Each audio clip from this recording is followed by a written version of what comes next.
So far we have discussed in the last class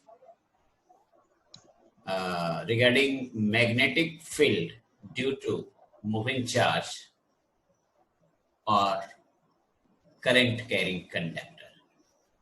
You know well that moving charge produce a certain kind of field around it. Apart from that of electric field, and this field is called magnetic field, and it is a velocity dependent field. So we have discussed about magnetic field due to current carrying conductor in various shape, due to a straight current carrying conductor infinitely long, due to circular loop of conductor, and due to solenoid. Now, new topic that is to be discussed here is Lorentz force or Lorentz magnetic force. And Lorentz force actually is the sum of electric force and magnetic force acting on a moving charge when enters in a region of dual field. But whenever there is only magnetic field, then Lorentz force becomes magnetic force. And whenever there is an electric field only, then Lorentz force becomes electric force. And both the field is present there, then Lorentz force is just equal to vector sum of the two forces. Next, Fleming's left-hand rule. Force on moving charge in a uniform electric and magnetic field. Force on a current carrying conductor in a uniform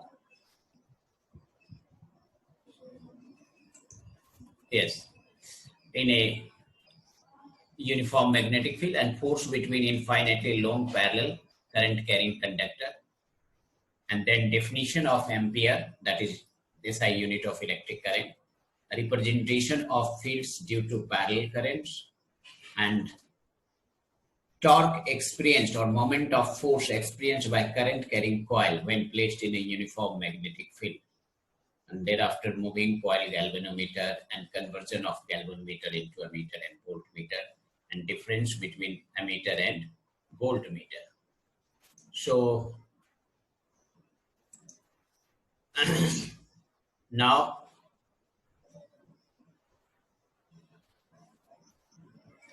next, okay. Now, first of all, let us check out Lorentz force.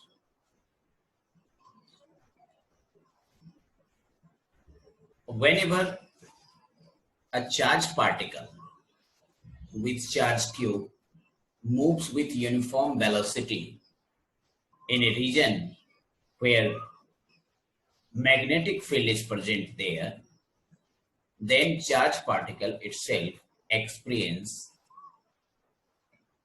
a force called magnetic force. As I have already explained that a moving charge has magnetic field, its own magnetic field around it. So when magnetic field associated with the charge enter in a region of external magnetic field, then the two magnetic fields interact with one another and hence exert a force on a moving charge. So a current carrying conductor placed in a magnetic field experiences a force. So just I have to say that before going deep into the topic, first of all, we must start with single isolated charge particle. Say, if a single isolated charge particle with charge q is moving uniformly with a uniform velocity v and enters in a region of uniform magnetic field B, then the magnetic field associated with the moving charge interact with the magnetic field that is available already there in the space, and hence moving charge experience a force called magnetic force. So here the moving charge in a magnetic field experience force. Mathematically, if magnetic field is directed along x-axis. You see here, it is a plane. And magnetic field vector and velocity vector of the moving charge is the coplanar vectors. And velocity vector makes an angle theta with the magnetic field vector. Then magnetic force experienced by the charge will be perpendicular to the plane of the coplanar vector, that is velocity vector and magnetic field vectors. So you see charge is moving in this direction and magnetic field is in this direction. Then this charge would experience a magnetic force in this direction. So it is a case of cross product of vectors. One vector is this one and one vector is this one. So cross product of these two vectors is just equal to force. So here three quantity, physical quantity involved in this expression. You see here Q is a scalar quantity that is charged on a moving charge body, and V is the velocity of the charge body, and B is already external magnetic field other than the magnetic field due to motion of the charge. So three physical quantity on right side together is equivalent to the force and called magnetic force. Here subscript M is for magnetic and F is force. So Fm equal to Q into V cross B. Q is a scalar, so a V cross B inside the bracket is a vector quantity and its direction is perpendicular to both the vector V and B, that is perpendicular to the plane of V and B.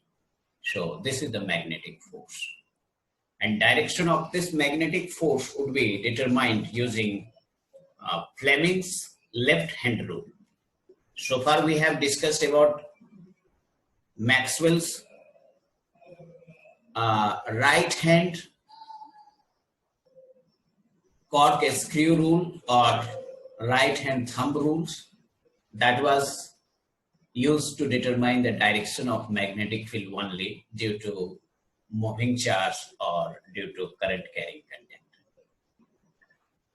Here, in order to determine direction of magnetic force acting on a moving charge when enters in a region of external magnetic field B is determined by another rules or law that is called Fleming's left-hand rule.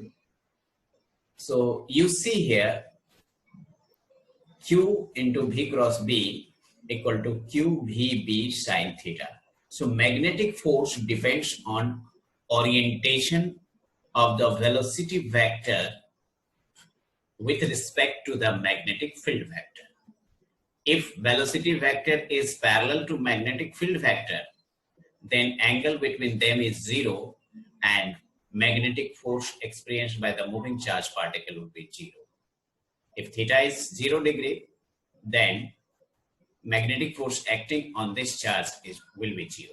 So if you are being asked that in which direction the charge particle with charge Q must move in this plane such that it would move without any deviation or without experiencing any kind of force, you must say that it must move in parallel to the magnetic field.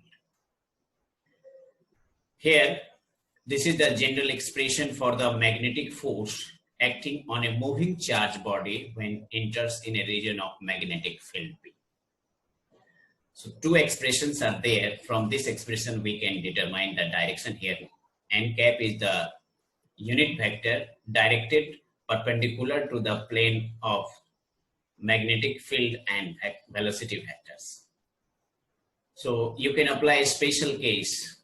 If the charge is at rest, that is V is 0, then magnetic force becomes 0. So magnetic force is a velocity dependent force. जबकि On the other hand, electric force is not a velocity dependent force, and even velocity electric force is not angle dependent force or orientation dependent force or directional force. Electric force is independent of direction, that is orientation, theta, while magnetic force depends on theta. So it can be zero, it can be negative or positive, depending on value of theta, value of angle between the magnetic field vector and velocity vector of the moving charge body. So a special case here, if the charge is at rest, then V equal to 0. Then magnetic force acting on the charge when placed in external magnetic field is 0. So the stationary charge in a magnetic field does not experience any force. Because I have already told you that magnetic field is a velocity dependent field. Therefore, force exerted by a magnetic field is also a velocity dependent force. So next thing is first case indicates that magnetic force is a velocity dependent force. If velocity increases, magnetic force will increase. And velocity, magnetic force also depends on magnitude of the charge. If charge increases, magnetic force also increases. Next, if magnitude of magnetic field increases, magnetic force also increases. And if angle between magnetic force and velocity, magnetic field and velocity vector changes, magnetic force also changes. Now question is that here, keeping all the physical quantity constant except angle is being changed. So if theta is 0 or 180 degree, if the charge moves parallel or anti-parallel to the direction of external magnetic field, then magnetic force would become 0. So magnetic force would be 0 in the two cases, when charge is at rest and magnetic field is non-zero, then magnetic force is 0. Now, if charge is in motion, that is V is non-zero and magnetic field V is also non-zero, still magnetic force would be 0 if orientation between magnetic field vector and velocity vector is either 0 degree or 180 degree. That is, if charge particle moving either parallel or anti-parallel to the direction of external magnetic field, then magnetic force would become 0. Next thing is that if angle between velocity vector and magnetic field vector is 90 degree, that is, if the charged particle moves perpendicular to the direction of the magnetic field, then magnetic force experienced by the charged particle would become maximum, and that maximum value is just equal to product of three physical quantity, that is charge and velocity and magnetic field. So this is the maximum force.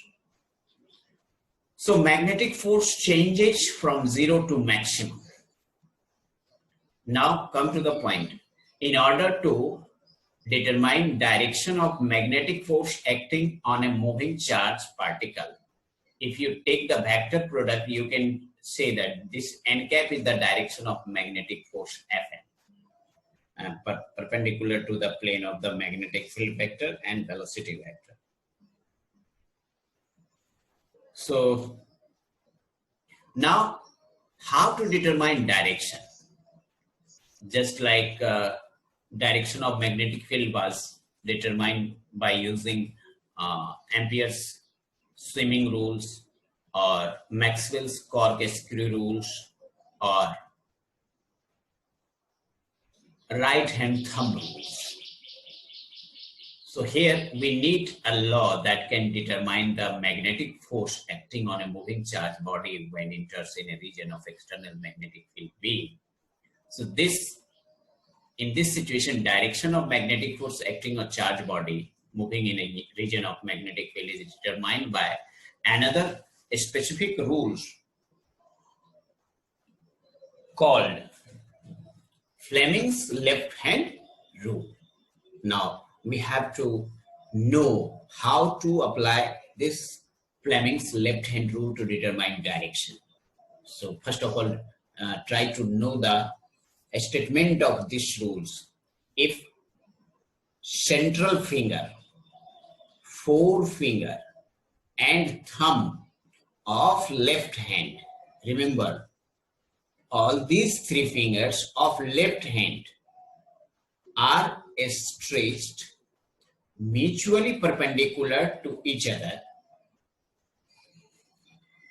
and central finger points to current, points to the direction of current, and forefinger points to direction of magnetic field, then thumb will point in the direction of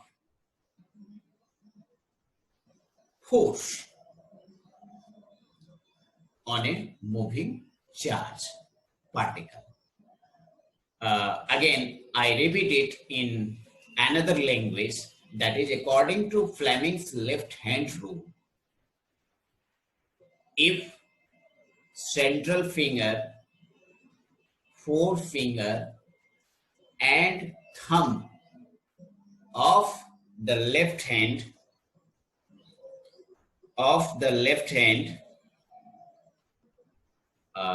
क्या हाँ just मैं call करता हूँ okay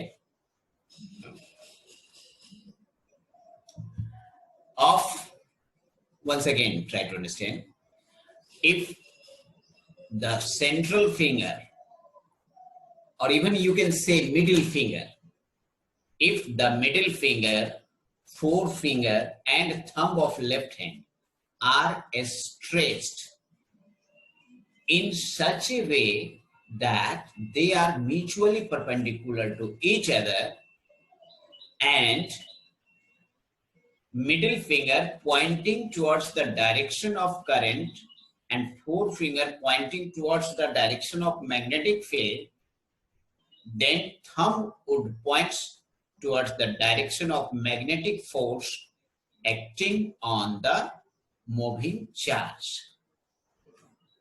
So you see in the figure, you have to stretch your three fingers, middle finger or central finger or forefinger and thumb in such a way that all the three fingers are mutually perpendicular to each other, and make sure that forefinger must point in the direction of magnetic field B and middle finger must point in the direction of electric current, then thumb will automatically point in the direction of magnetic force acting on a moving charge.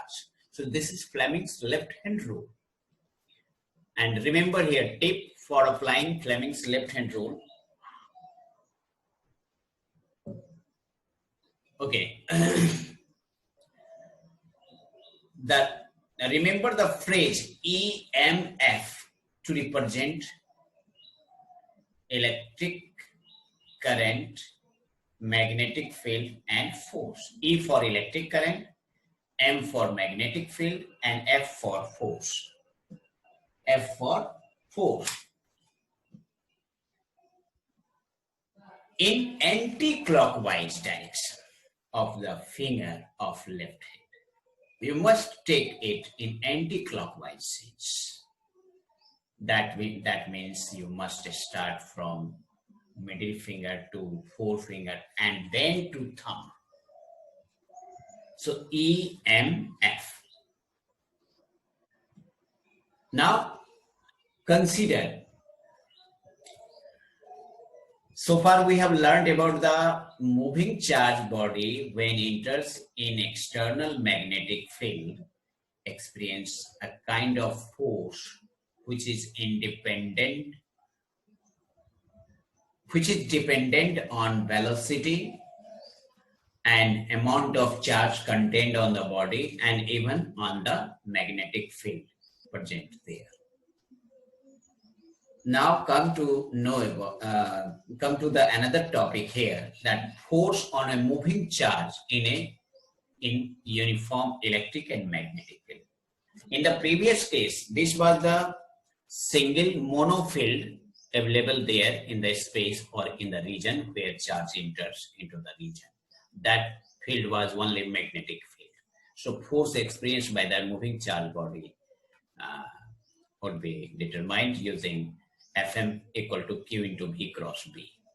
But what happens if the moving charge body enters in a region of dual field? Dual field means that both electric field and magnetic field is present there in the region of a space.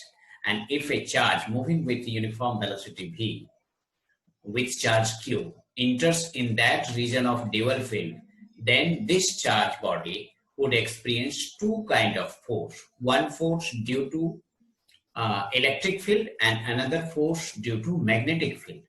So force due to electric field is called electric force, and mathematically it is given as Q into, that is product of electric charge and electric field. This is electric force. And another force which is accounted due to magnetic field is called magnetic force, and magnitude of magnetic force is expressed as product of charge, velocity, magnetic field, and angle between velocity vector and field vector. So you see here, when a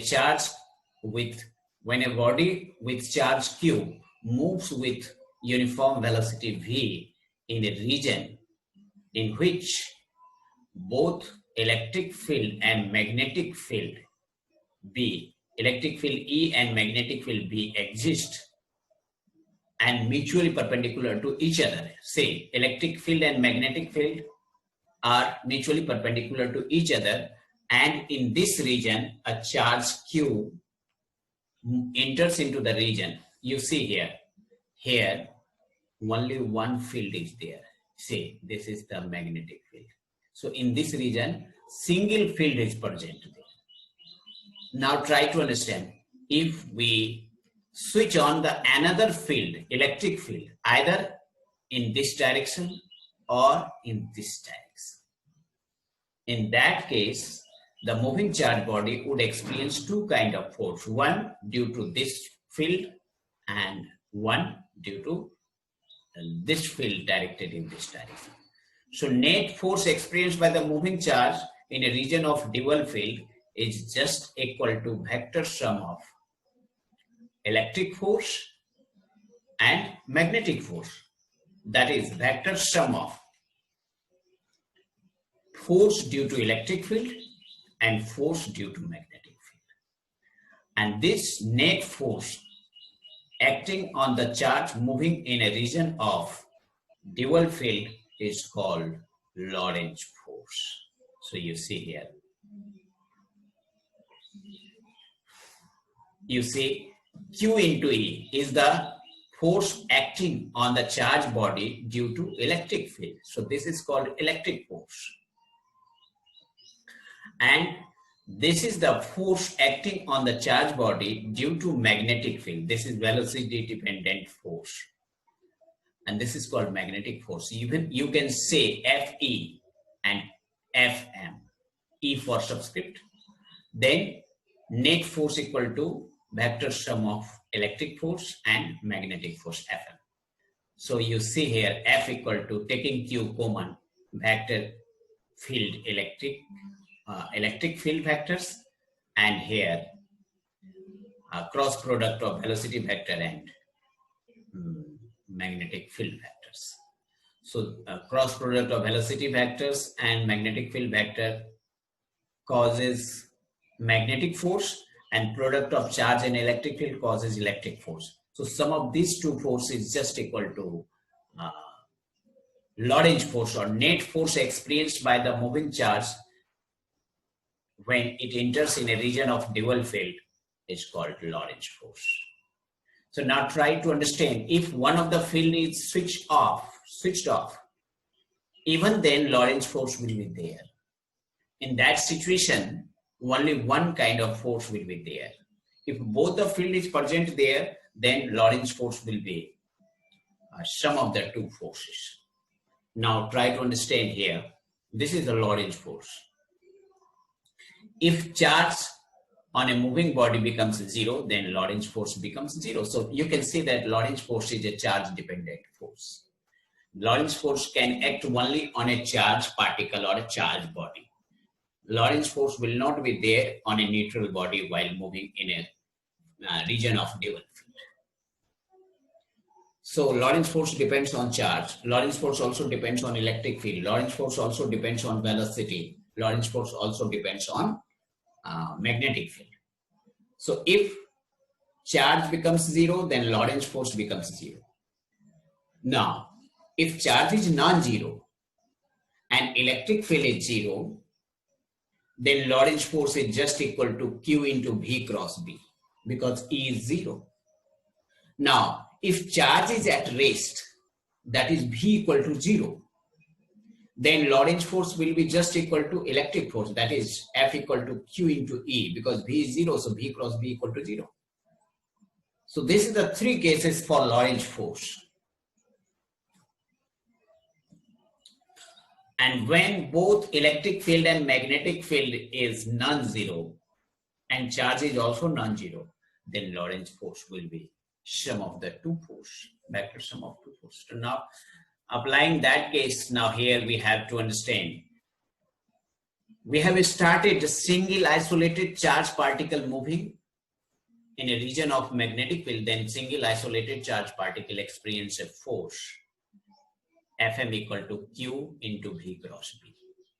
Now what happens if large number of charged particles, say electrons, moves in the same direction in external magnetic field, then each and every electron would experience a force that could be given using this formula. Instead of Q, you can use here a small e, that is charge on electron, and instead of V you can use the drift velocity of electron.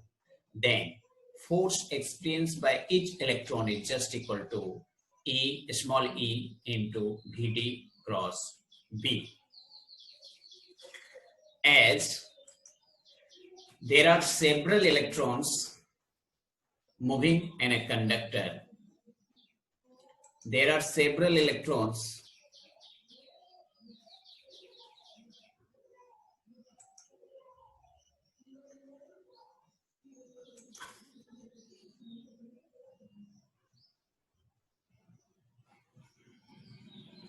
Sir screen sharing of हो गया। Actually ये हो गया था, मैं फिर से share कर रहा हूँ, देख लेते हैं, फिर उसको अटैच करेंगे। Okay,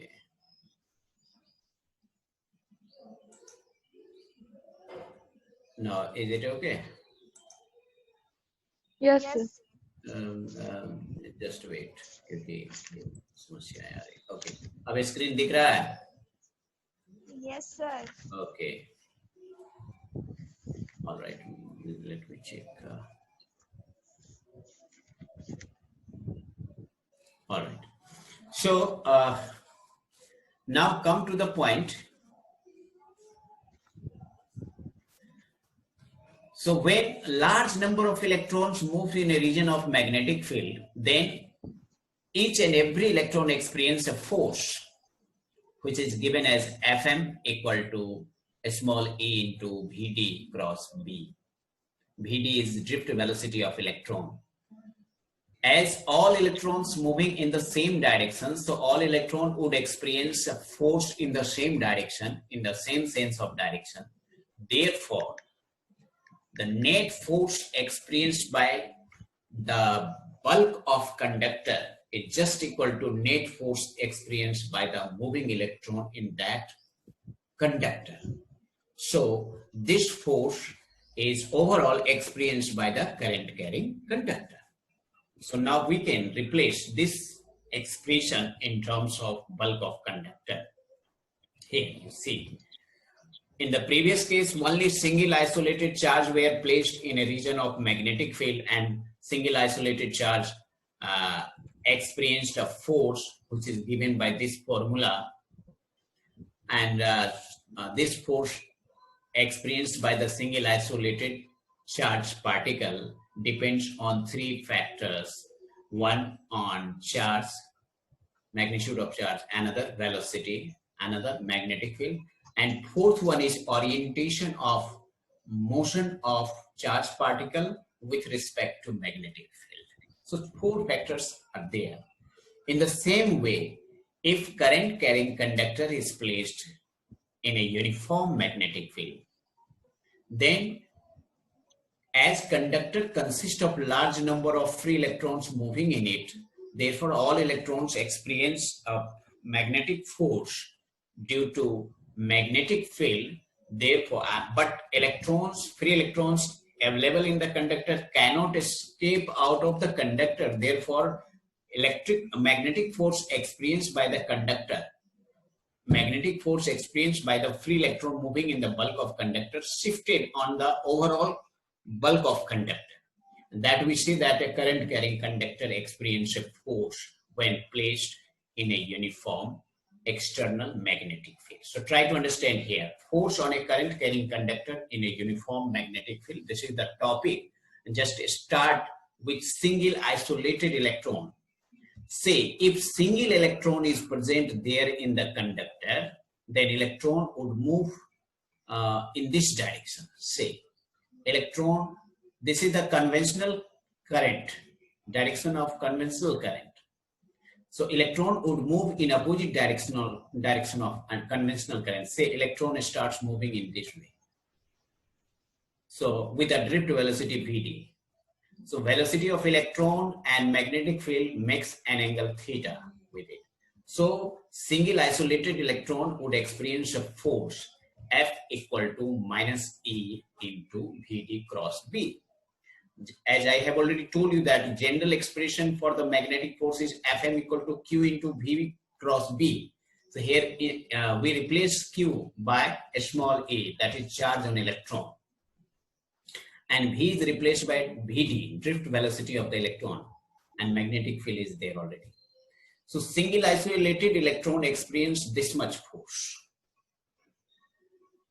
Now try to understand, if number of free electrons available in the bulk of conductor per unit volume of the conductor is a small n, that is called free electron density, which is also called number density of the electrons, or we say free electron density. That means in the unit volume of conductor, total number of electrons present there is a small n. Okay.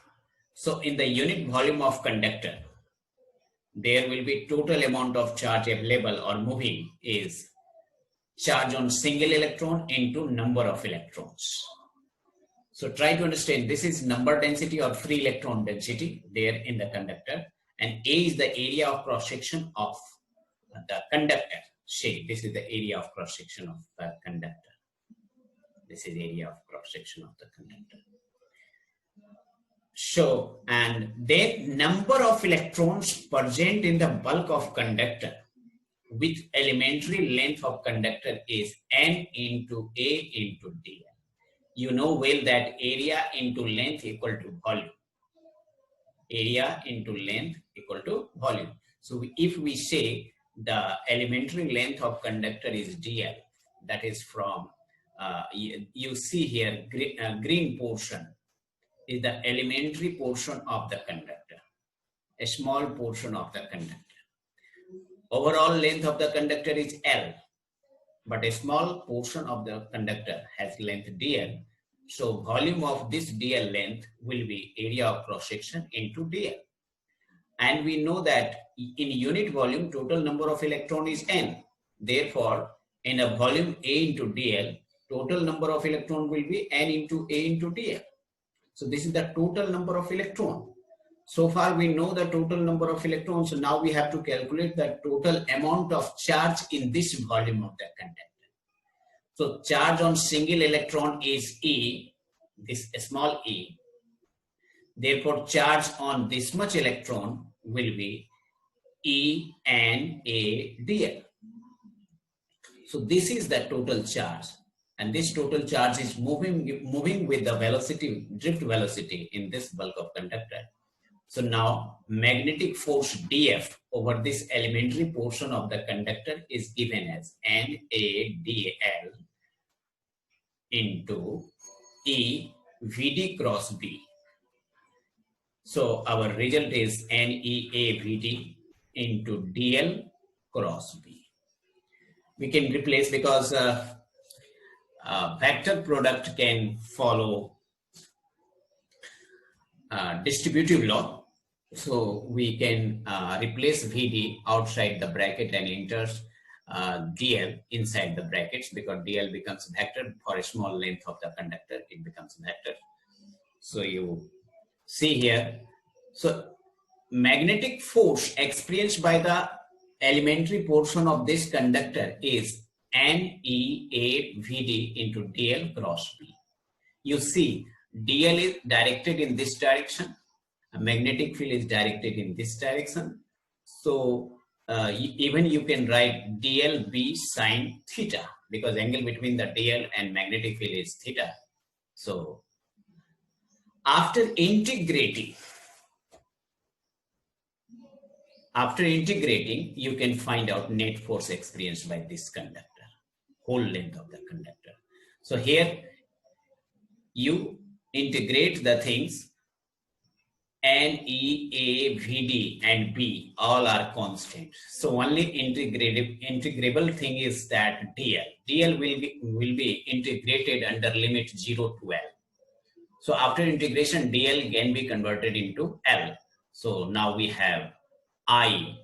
Now try to understand, why do we put here I?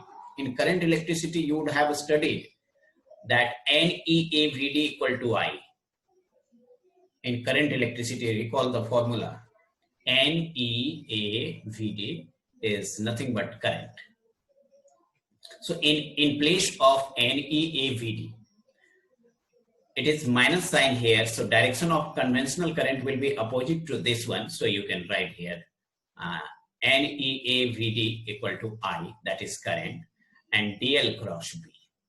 So after integrating both sides, your net force experienced by this current carrying conductor F equal to hello. As we have already discussed that the force experienced by the electrons in DL length of the conductor is NADL into minus EVD cross B, that is minus NEAVD into DL cross B. So we substitute in place of NEAVD as I, that is current. So magnetic force experienced by the elementary length of the conductor is just equal to DF equal to I into DL cross B. Now, in order to calculate net force experienced by the whole length of the conductor when placed in external magnetic field B, is obtained by integrating both sides, the above expression DF equal to I into DL cross B. So after integration, DF becomes F and I DL cross B. You can take out I as constant, and DL cross B can be replaced by DL B sine theta. So here theta is also constant because orientation of conductor is constant. So IB sine theta can be taken out of the integral sign because it is constant, and only DL will be integrated under the limit 0 to L. So our expression becomes F equal to I and DL converted into L. So ILB sine theta. And in vector form, net force experienced by the conductor equal to I L cross B. So length and current together is called current vector. So we can take this L inside the bracket and we put the sign, vector sign over it, because single current or current alone is not a vector, but product of current and length is a vector. So we can write here IL cross B, or F equal to ILB sine theta. This is well known expression for the force experienced by the conductor. So next day we will discuss the new topic that is force between two parallel infinitely long current carrying conductors. For today, that's all.